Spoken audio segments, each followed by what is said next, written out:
Здравейте, аз съм Георги и държа в ръце много сериозен кандидат за хегемон в класа на 10,1 инчовите луксозни таблети. Samsung Galaxy Note 10.1, издание 2014 или по-популярен като Edition 2014 е категорично такъв. Макар да имам своите лични съображения в някои аспекти, то трябва да си призная, че достоинствата му съвсем не са малко и конкурентите в класа има от какво да се притесняват. Note 10.1 носи в себе си чара и мощта на Galaxy Note 3, но облечен в 10-инчова функционалност. Духа на Note моделите Samsung са постигнали впечатляваща приемственост и синхрон с флагмана си при смартфоните Galaxy Note 3. Елегантният сребрист кант отстрани в комбинация с десена на гърба, наподобяващ кожено покритие, е доказателство за това. Корпусът отново е пластмасов, но ни въвежда в категорията на лукс и изискаността. Конструкцията е запазила отличен баланс между тегло и размери, което веднага ще ви направи впечатление. Бутоните и портовете са разположени типично за моделите на Galaxy, предвидени за хоризонтално ползване като приоритет, което означава, че ще трябва да търсите бутоните за звука и включване на по-различно място от стандартните предложения на други марки. Дисплеят със своите 10,1 инча е повече от привлекателен. Крие 2560 по 1800 пиксела, които гарантират 299 пиксела на инч при този формат, за да се радваме на така нареченото ретина качество, при което пикселите на дисплея са незабележими с човешко око или поне не от определено разстояние. В случая тестовете на Симеон Николов и Крум Николов показват, че това са около 30 см, което е нормално разстояние за работа с таблет като относителен минимум. Аз нямам никакви забележки по самия дисплей, стилусът в комплекта се движи една идея по-плътно по него, така ми се струва, че е доближен ефекта, при който се търси симулация на хартия при използване на самия стилус, който пък има вече добре познатите функционалности със своя Air Command, сваляне на картинки от екрана, тяхното обработване, започване на нова бележка и така нататък. Наистина си струва да бъдат разучени по-обстойно всички тези опции, за да са ви от помощ в ежедневието. Хардуерът винаги е бил силно оръжие на устройството от висок клас на корейския производител. Exynos процесорът дълго беше недостъпен за европейския потребител, поне в смартфоните, но ето че сега е на лице в пълния си блясък. Комбинацията от 8 ядрена производителност и енергийна ефективност, която носят, правят таблета абсолютен фаворит в ценовия си клас. Подробни негови тестове ще намерите в News Tablet BG в нашето ревю.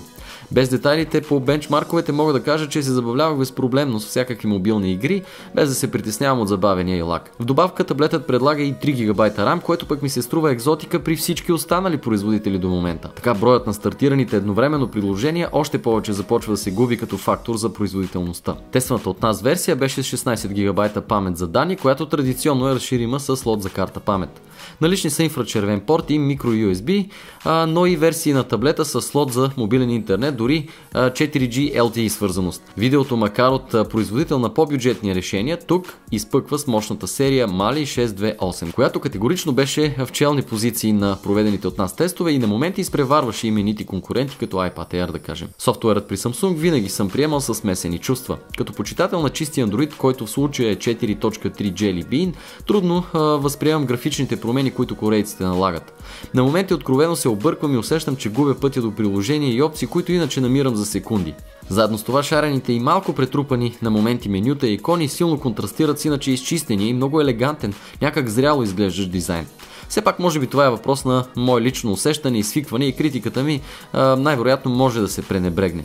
От друга страна е положително наличието на множество допълнителен софтуер, гласовият асистент, всички смарт функции, преводача, това, което се появява още от Galaxy S4 като смарт функционалност, от контрол на екрана с очи до управление с жестове. Традиционно харесвам много оформлението на клавиатурата, но ме подразни фактът, че не е предвидена опция за писане на фонетична кирилица, единствено BDS вариантът, с който трябваше да свиквам. Разбира се, инсталирането на допълнителни клавиатури е вариант, но тогава се губи удобната подредба на Samsung.